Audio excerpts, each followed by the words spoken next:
Together, growing in faith, changing communities. Namhlanje thandazami fisa basuke Wathi Apostle Paulo sayibhalele uTimotheo.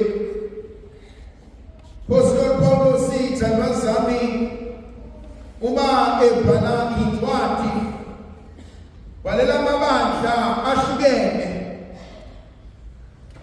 kodwa phinde kube nabantu ababhalela incwadi. Namhlanje ubhala incwadi efisa ukuba ayinikeze uTimotheo indodana yakhe. Athi Timotheo indodana yami bheka sengilindele ukufa nesikhathi sokuhamba kwami sesisondele. Paulos ubhala le ncwadi ithandazami ubhalela uTimotheo mhlawumbe sekuyincwadi yokugcina lena ambhalela yona ngoba uselungiselela ukufa kwakhe.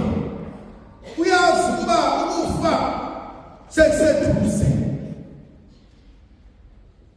Zintathu izinto azivezela zona. Uthi bheka ngikulwile ukulwa okuhle. Okwesibili uthi ngiliqedile ibanga lami. Okwesithathu ngigcinile ukukholwa kwami. Bheka ngikulwile ukulwa okuhle. I have fought the good fight. uSawuli uke wahlasela ibandla likaNkulunkulu. Uke wahamba egijima elwisana nabantu efuna abantu azolimazana nabo, efuna abantu azobabopha, efuna abantu abazobulawa, efuna abantu abalwisana nento akholelwa kuyona. Kodwa uthema kufika umusa. Kuthe ngenye imini eDamascus wahlangana nendoda yamadoda, wahlangana nenkosi uJesu. Maqedane impilo yakhe yonke kwamele ishintshe. Ona lonke empilweni yakhe belwisana nabantu. Ona lonke empilweni yakhe ubeyitshela ukuthi uright. Ona lonke empilweni yakhe ubefuna abantu azolwa nabo. Until azahlangana nendoda yamadoda embuza umbuzo ukuthi Saul, Saul, ungizingelelani ngikwenzeni? Ngathi uJesu bengawubuza lo mbuzo athi walwisana nabantu bami bakwenzeni? Waxokozelisa imizi kwenze njani? Kwakaba nakho ukuthula kwenze njani? Bona ithandazwa nini nabantu abahlezi bekwa. Bahlezi benento abazolwa ngayo. Bahlezi be-defensive. Emsebenzini kuyaliwa makhona bona. Ekhaya kuyaliwa makhona bona. Emhlanganweni kuyaliwa makhona bona. Behlangane nomuntu uzolwa. Akukho la yena engawikhona. Angaze ameme abantu. Angaze abesesigawini. Angaze axoxe yonke indaba. Kodwa yena uhlazelwa and you soon realize ukuthi waze wazilwa izimpilo yomuntu azafumana umusa.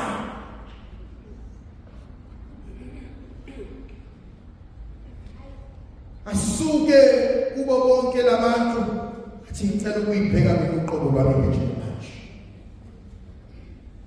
Athi baningi abantu abalimele. Baningi abantu who are hurting. Baningi abantu who are bleeding. And baningi abantu who are bleeding out to innocent people.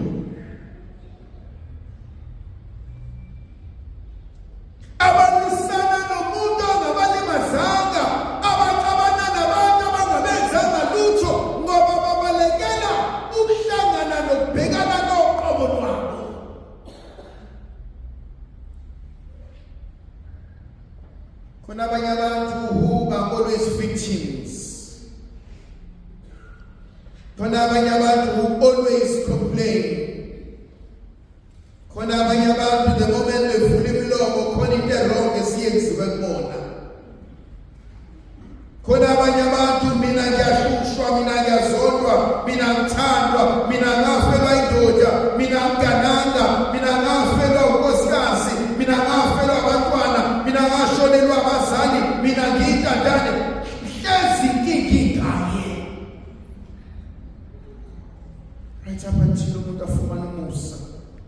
Owafunyana uSimon ngelinye ilanga. So methi uSimon Petrus, methi uPaulos okwebileyo pheka ngilwini kulokuhle. Sisendilwe konke nabantu khona inkonzo ayenzayo ulwa noqobo lwakhe. Why am I so bitter? Why am I so angry? Why am I so negative? Why am I so unpleasant to live with?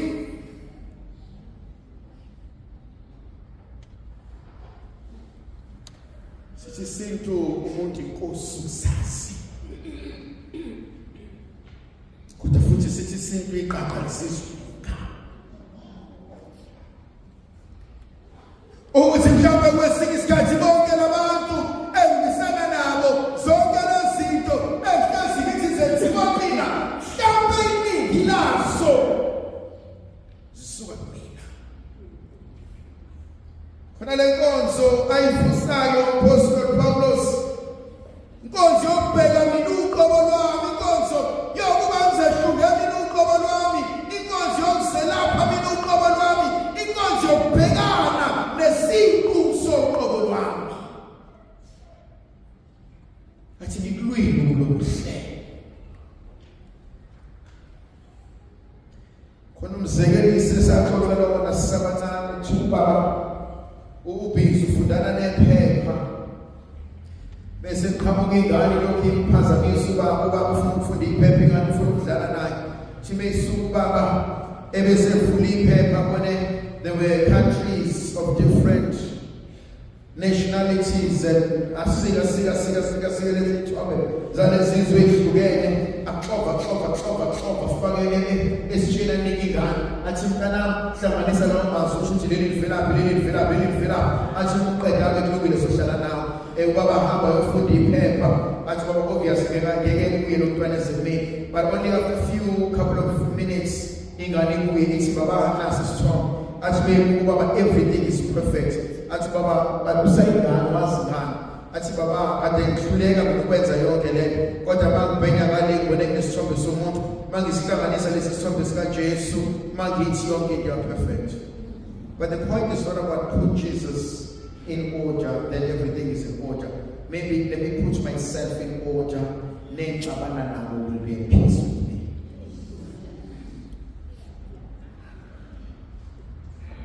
Isikhathi fanele ngane ngibheke mina. Thingilwini kulokuhle. Eseshiya isigaba sesibili igama elithintayo athi sengiliqedile ibanga lami, I have finished the race.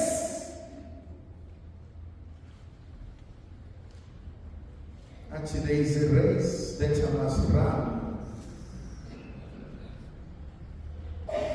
Muntu nomuntu kunamanga kumele lihambe, kunendima akumele ayidlale, kunensimu akumele ayihlawule, ayilime, ayivune, kunento uNkulunkulu akubekele yona. Kodwa inkonzo efuna uqala kuyona kancane, akuphandi ubheka into yami. That's bengofunda ukuthi akunako kwakho. Hleze ngimsaba umuntu olima insimu ayiqale ngensimu kamakhelwane. Otshala insimu ayiqale ngensimu kamakhelwane. Wena utshala ngekhophe zakho, yena ulima ngoba khona abakulimelayo. Ingakho abanye bethu are not at peace with ourselves. Sikhompyutha nomuntu osebenza ngezinye izinto. That's why I always say my chapter 1 maybe or chapter 20, that's okay. Let me focus and make sure the chapter 1 is perfect. Mhlawumbe bengiswele inkonzo ukuthi Nkosi akufundise usutha nokwanela. Khona lento mawuvuke ekuseni passport uyagijima la ngakweni uyahamba unishana ngebhesi yakho igijimela bese kuba khona abathi bakudlule. Mawukuthi ke usanda kufika egijimeni nenhliziyo engaphandle uthi bekudlule ethi nawe bese uthi awuphakamisa ipace ubone ukuthi akadlule yana mina. Uthi ephakamisa ipace you realize ukuthi wena ungena 4:30 because ufuna ukuspend 3 hours emgaqweni. You're not building a sprint, you are building a perseverance. Lord, ungena manje after 20 minutes uzohamba gese I am 17 but no 3 hours. Yeah, no 20 minutes or 3 hours uzokusiza to pace yourself, uzokusiza for stamina, uzokusiza for perseverance. Lord, ufuna 20 minutes we're sprinting. Run your race.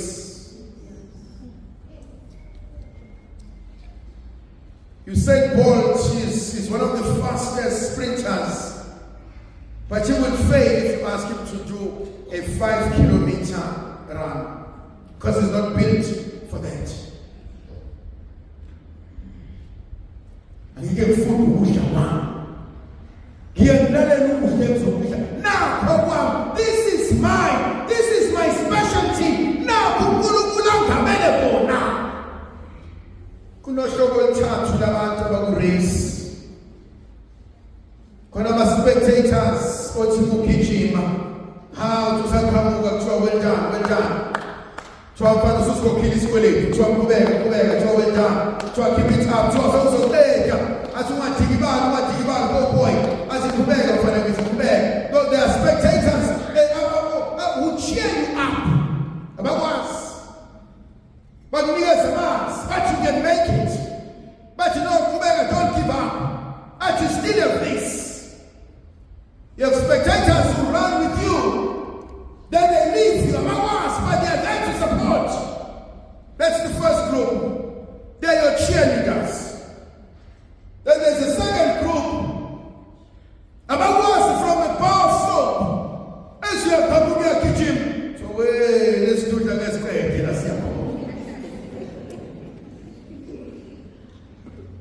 As you run to away,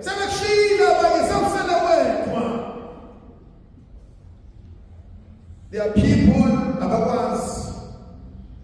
about capabilities but they want you to fail.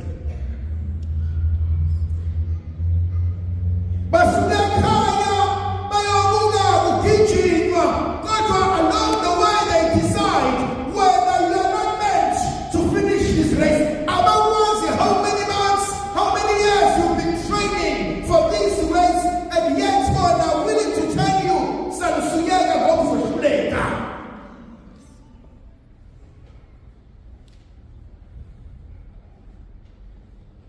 don't come and sit with me at my table of celebration if you are never with me in the path of suffering.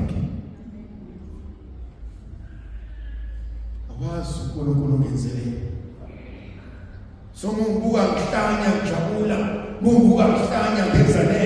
it's because of the pain, the suffering is now. The third element in a race, the person who runs the race. What makes most athletes successful in Kijimengwa? Yes, they need their bodies to carry them. So you need your physical strength. But the race is not won by your physical strength. It's won by your mental strength. It's the mental strength that wins the race.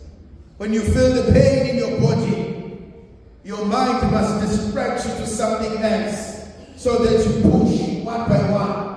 When you want to speak about your mind must let you remember that you've ran this race before.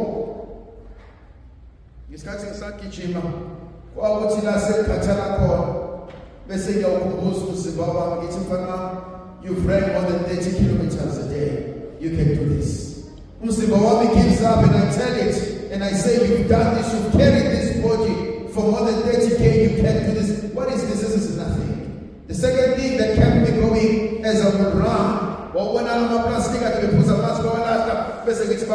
been through this journey, and so true, now you can do it. The last point would have came to my faith.